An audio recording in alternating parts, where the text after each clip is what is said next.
Welcome to the Old Soul, New Soul Astrology Podcast with Robert Glasscock. I'm Thomas Miller, and a couple of episodes back, we talked about that you have 3 charts. Well, today we're going to take that a step further and say that there are 4 ways that you can really take a look at a chart, and really 4 that you need to know. And this could be in any kind of chart. This could be a natal chart, solar arc chart, etc. Robert, I have created a mystery here. Would you please pull the curtain back and get me out of this?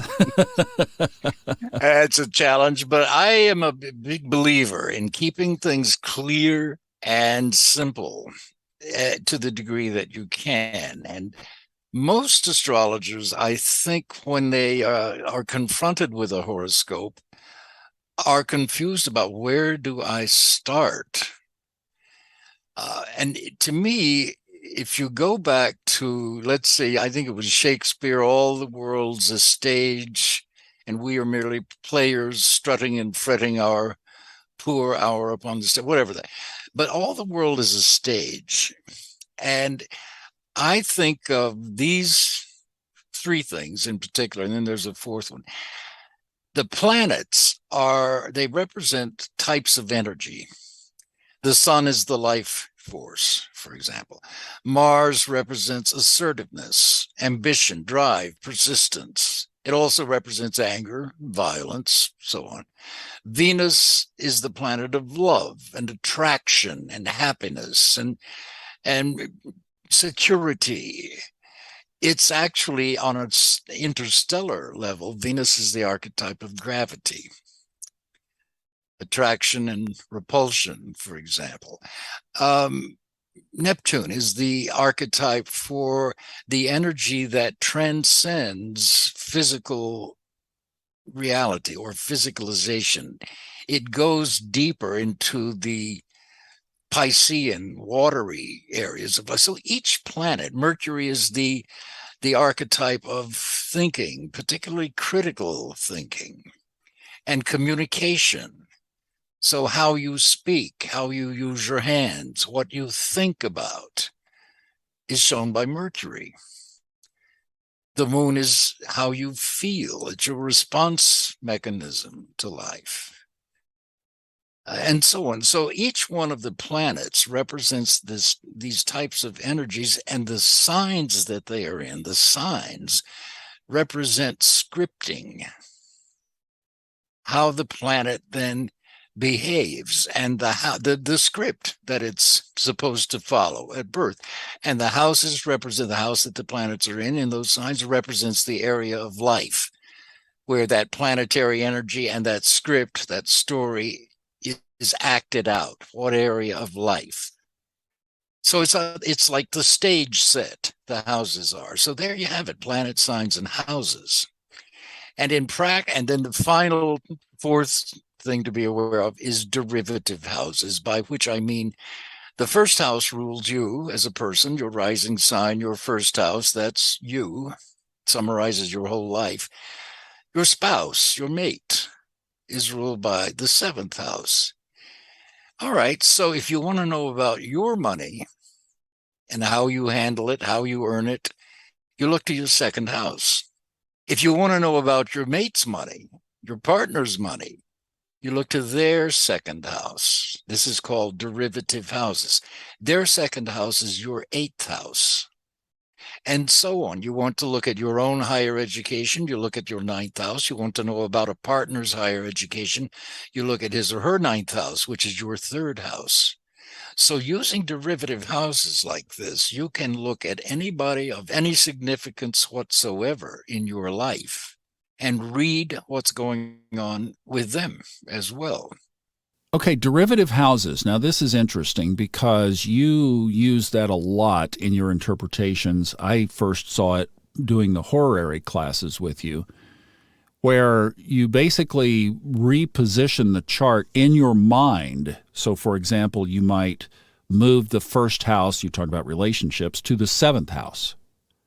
Now the 7th house is the 1st house. And then you start to count from there. Exactly.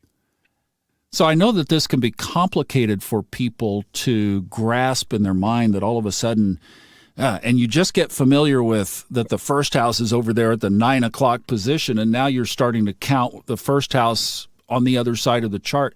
How do you get familiar with it in your Well, I mind? think you start with your own horoscope first, and so I don't know. We could start with mine simply because I know it so well. But I have Capricorn rising, so my chart ruler, my life ruler, is Saturn. And that's a particular kind of energy, and it depends on your understanding of Saturn's energy. But first of all, Capricorn and Saturn both, among other things, rule the skeleton. In other words, the framework of your physical body that supports and structures everything else about your body, how the organs are laid out, where they are, how they're distributed, how they're hung on the skeleton, so to speak. So Saturn has to do with structure. It has to do with responsibility. It has to do with maturity. It has to do with reality as opposed to fantasy. And so a person born with Capricorn, they are meant to learn how to be responsible beyond everything else. And they also want to be respected. They say they want to be loved, and they may want that, but they really want to be respected. So, and the only way you earn respect, and it has to be earned, it's not just automatically given. Respect is earned through work and through effort. Hopefully, it's something that you love to do as opposed to something you have to do. So that becomes suddenly the whole leitmotif of a person's life. Well, I have Saturn in the sign of Cancer. So my sense of structure and responsibility and maturity and hard work is in the most changeable sign that there is, Cancer. So all of those aspects of living, namely growing up, being responsible, being professional, and so on, depends on my moods. That's not very good. That's why Saturn is detrimented in Cancer. It's not a good position for it. And it also shows a family background in which those very things, maturity, responsibility, and so on, were subject to the whims and emotions of this. They were unstable, in other words. The moon, Cancer, in the sign of the moon, is one of the most unstable signs in the zodiac, because the moon is always changing phases and disappearing for 3 days and then coming back and so on. So my sense of responsibility, if you look at my birth chart, you think, all right, plus this guy's Saturn is at age 10. So if he's not careful, he will never grow up past about the mentality of a 10-year-old emotionally. And that's a huge clue for somebody. Uh-oh. Because that's a child. That's a childish emotional state. So that's how you can begin to look at it in your own chart. Well, it's in my 7th house. So all of that will play out in the arena of love and marriage. So I will be drawn to a mate who is perhaps older than I am, and presumably wiser, and presumably more stable, and all of the things that I, by nature, am not. So I will be looking to find those things in a mate rather than in myself. And because of that, I will always be disappointed, because I have Saturn square Neptune, square my sun, and so on.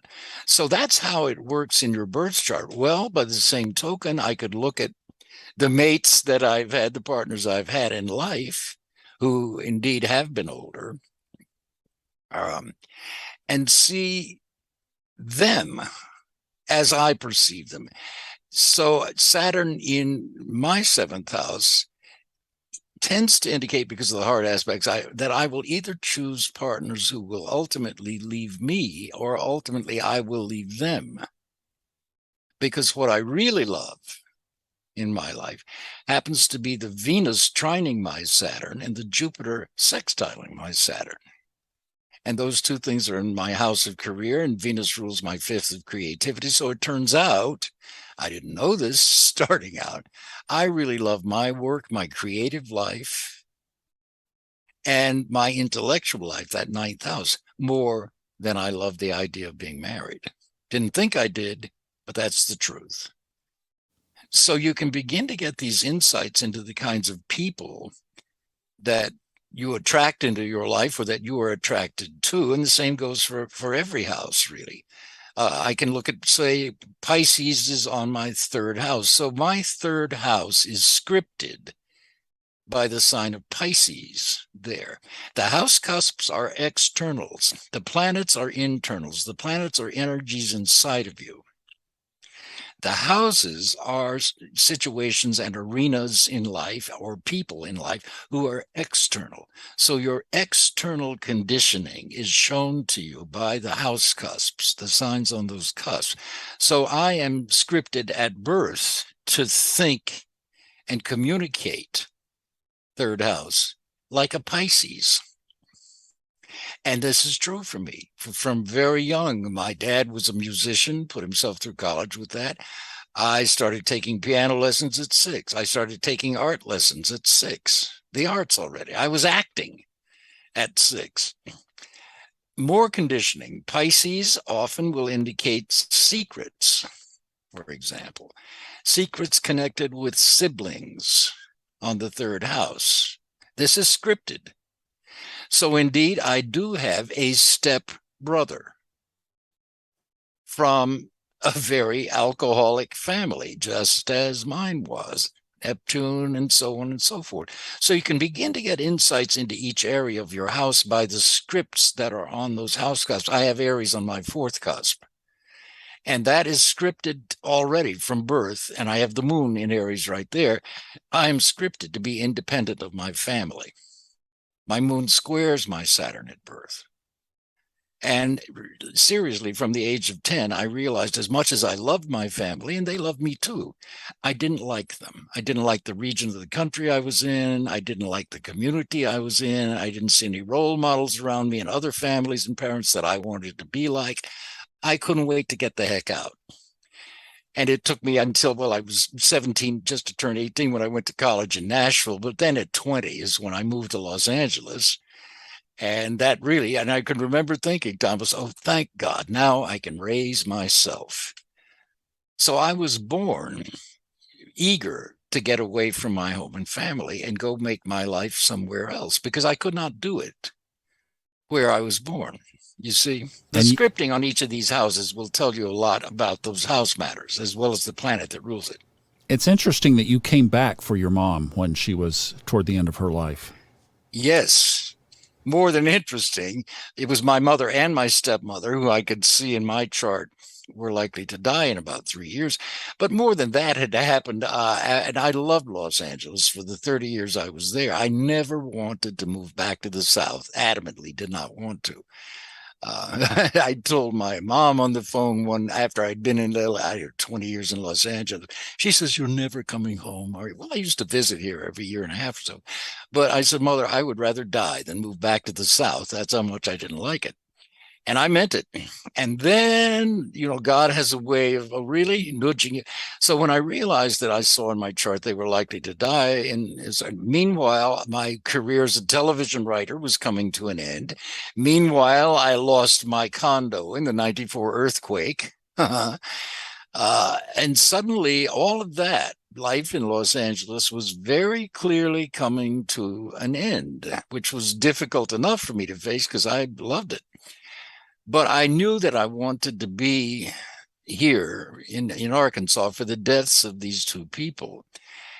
And so I did move back here, and I was clinically depressed, which I've never been in my life before or since, but for about 2.5 years, because I just did not want to be here. And then after they did die, and I'd been here for 3 years, and I'd reconnected with all my old friends whom I used to see when I visited anyway, so that made it easier. But after about 3 years, Thomas, I thought, it's interesting how life works. You could not have chosen a better place for this stage of your life than Little Rock, Arkansas. It's very affordable. You can live much nicer here for at least half as much as it cost in LA, if not even more. You've got friends that you go back to grade school with who love you and you love them. Little Rock is a beautiful small city. It's big enough. Big. I like cities. There's enough musical talent here because I love music still. There's enough jazz and R&B live music. There's a ton of talent here. So as it's turned out, it's I couldn't have done a better job at picking a place for this last stage of my life than right where I am. Now, since we have your chart up here, roll the derivative houses into the interpretation that you were just working with there. Well, fine. If you start, then let's say with my third house of siblings, there's Pisces. So there are probably going to be some stepchildren involved, so step siblings, which there are. There's a step brother. And then, but my sister is also shown in that house. So if I want to know about her, then I look to the third house where I see Pisces. And you think about what that means. Well, as it turns out, my sister is a psychologist. She's in a healing profession, which is Pisces. And Jupiter rules Pisces, the old Chaldean ruler. And Jupiter's in Virgo, another sign of medicine and healing, the healthcare professions. She is a PhD psychologist. She's also bipolar. Bingo. Pisces on her first house. Wow. She's also a state champion golfer.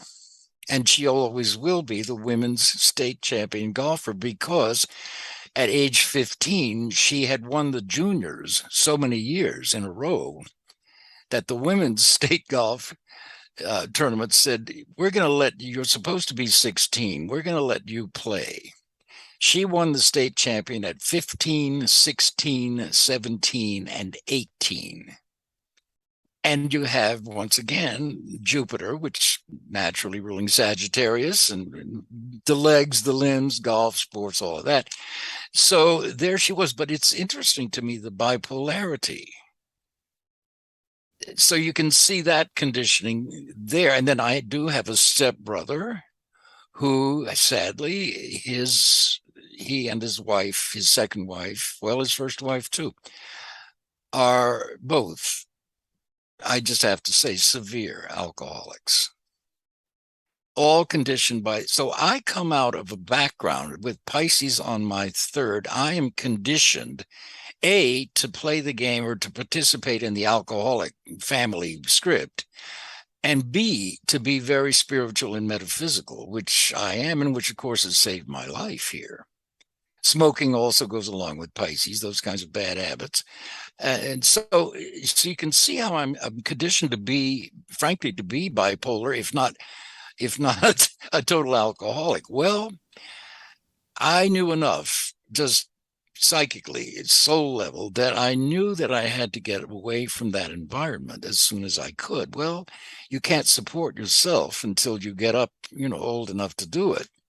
So at age 20, I left here and went to Los Angeles to be an actor, which is the Sun conjunct Neptune, my third house of communications and fantasy and playing other characters and disguises and all of that. And I went there to raise myself, which I did do. So there was a real break in my life that way, and it's still there today. I just have never felt, I don't feel attached to Arkansas, for example, in the way that I was to Los Angeles. Los Angeles was always my spirit. And it turns out Los Angeles is a Virgo city. No wonder I liked it so much. I have Jupiter in Virgo, so of course I would. So I don't know if that shows you a way to use these houses, but the signs, if you remember, are scripting. I look at my sixth house, Thomas, Gemini on the cusp. So start off the bat, it's a guy who's tremendously versatile, but he's also got Uranus right there in Gemini, Uranus retrograde. This guy doesn't think like anybody else. He's always been an independent thinker. He's very experimentative. It'll get him into trouble if he's not careful, get him into legal trouble if he's not careful, because he's got Jupiter of the law square that Uranus. But he will be interested in new age things, in things like astrology, which is ruled by Uranus, or television, which is ruled by Uranus. And so I've been both in my life simultaneously, an astrologer and a television writer, Gemini. So again, you if you play off these four elements about the scripting that is shown by the sign on the house cusp, which will indicate those kinds of matters. So my work, my occupation has always been Geminian. And then you take the signs as scripting, the planets as kinds of energies. So Uranus rules originality, among other things, even genius. If you have any degree of genius, that's where you find it, in Uranus. And so each planet represents these energies trying to act out a script according to the sign that it's in. So I am all about communications and networking. I find every single person I meet fascinating. They're all interesting to me, and always have been.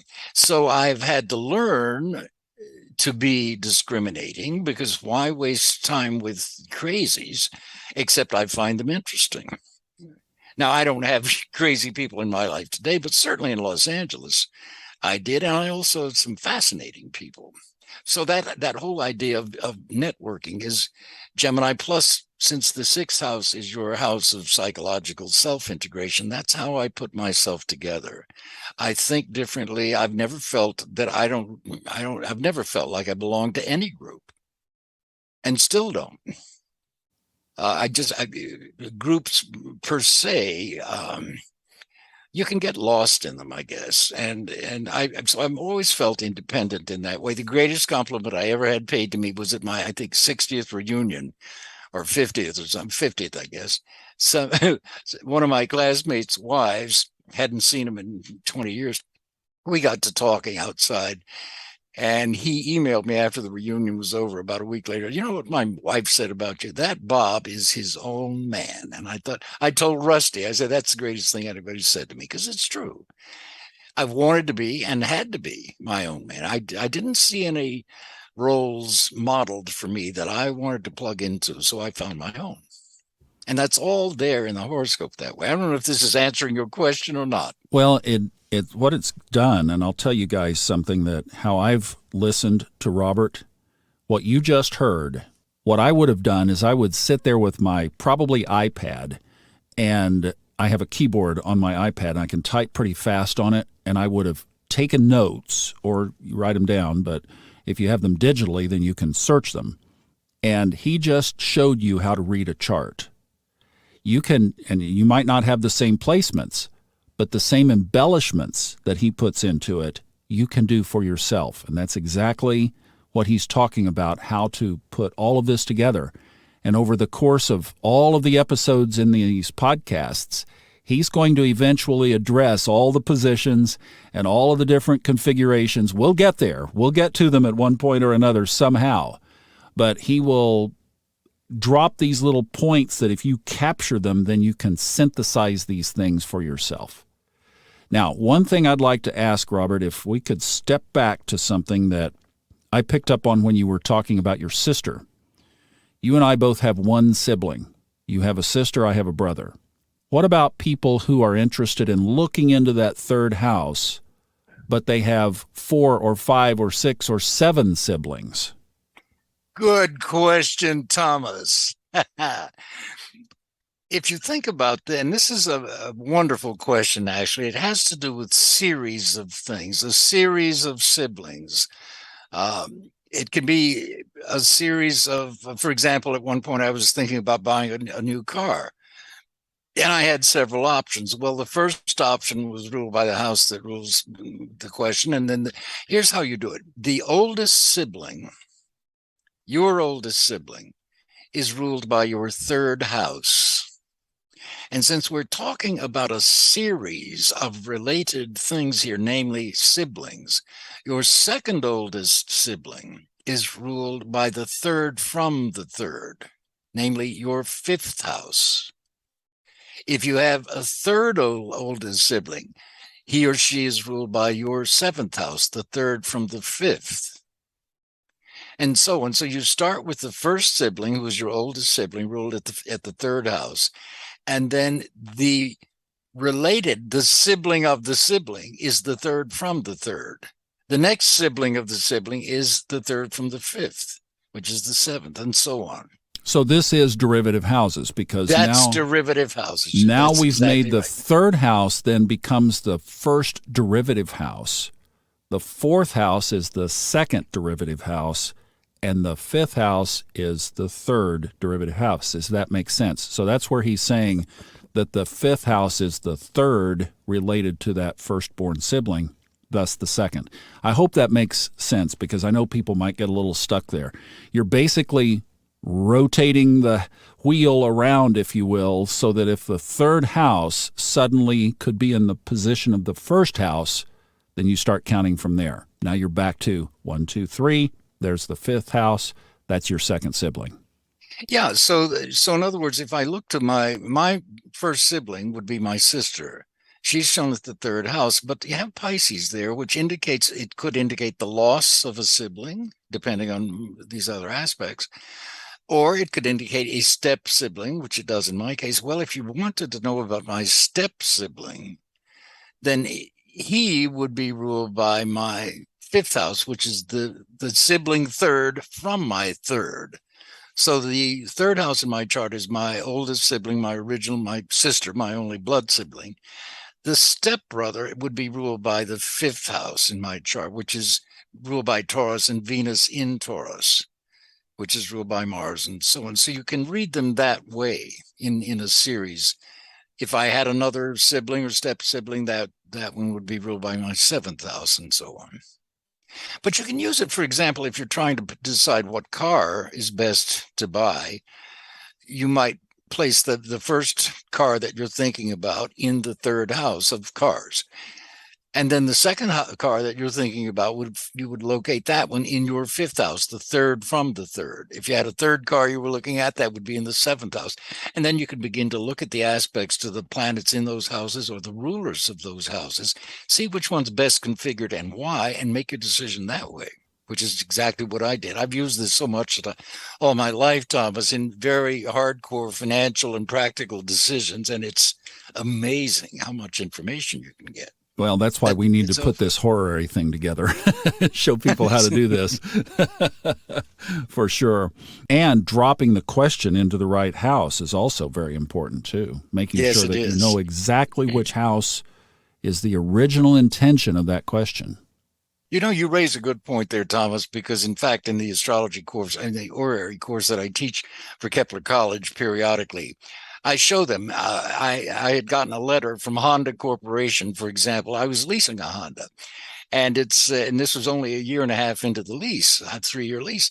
I get this letter from dear preferred customer. Right. We're offering this special lease. You can walk out with a brand new Honda today for $1 down. All right, well, it sounded like it might be attractive. So I instantly got online and I Googled these early termination lease offers. And it turns out for certain kinds of drivers, which I happen to fit, they were actually a good deal. I tend to drive cars a long time. So armed with that, I decided to look at an horary chart and I thought, should I A, take advantage of this offer? And then B, should I lease the new car? Or C, should I buy it? Well, if you think about it, I wasn't asking what car to buy. I already knew I like Hondas. What I was asking about was what's best for me financially, which is a second house question. So I placed the first question in the second house. Should I take advantage of this offer? And it said yes. The next question was, should I lease the new car, which is my fourth house, the third from the second? And it said no. The next question was, should I buy the new car, which is the third from the fourth of the sixth house? It said yes, buy it. And that's exactly what I wound up doing, even though I was nudged into it by Honda. When I got down there and made the deal, they did the financing papers and so on. It came out and I signed it. And then they took me into the real finance guy's private office. And he remembered me from the first lease. And he looked at these papers and he said, why are you leasing this car instead of buying it? And I said, because I don't want any major repairs. And as long as I'm leasing cars, it's fine. Anything is covered. And he said, well, you want to buy this car. And I'll tell you what, if you want to, I can fold in a 10-year bumper-to-bumper warranty that, frankly, is even more complete and better than the factory warranty, and you'll be covered for 10 years. Well, he's telling me what I already knew from astrology. Buy this car, don't lease it. So I had no hesitation. Said, great, let's do it. That's what I did. So that's how this stuff can be so practical. And I love this question about serial options, we call them, these series of things. And that's the technique you use, that the third from the third, they're all related to each other. In other words, each question by being about a series of options that you have. And that is the fourth of our techniques, derivative houses. So Yes, perfect example of it. All right, Robert, thank you so much for that. And if you would like to sit and talk with Robert about your chart, I'm sure he probably would bring some derivative interpretations to it. He's available, and the way to schedule with him is in the show notes. Also, we have our Discord channel in there if you'd like to become involved with that secondary conversation that we have going on, led by the incomparable Kristen Lawhead. You can join our Discord channel absolutely free. It's there to continue the conversation. Thank you so much for listening. Back with another episode on Old Soul, New Soul Astrology Podcast. Thanks so much for joining us today.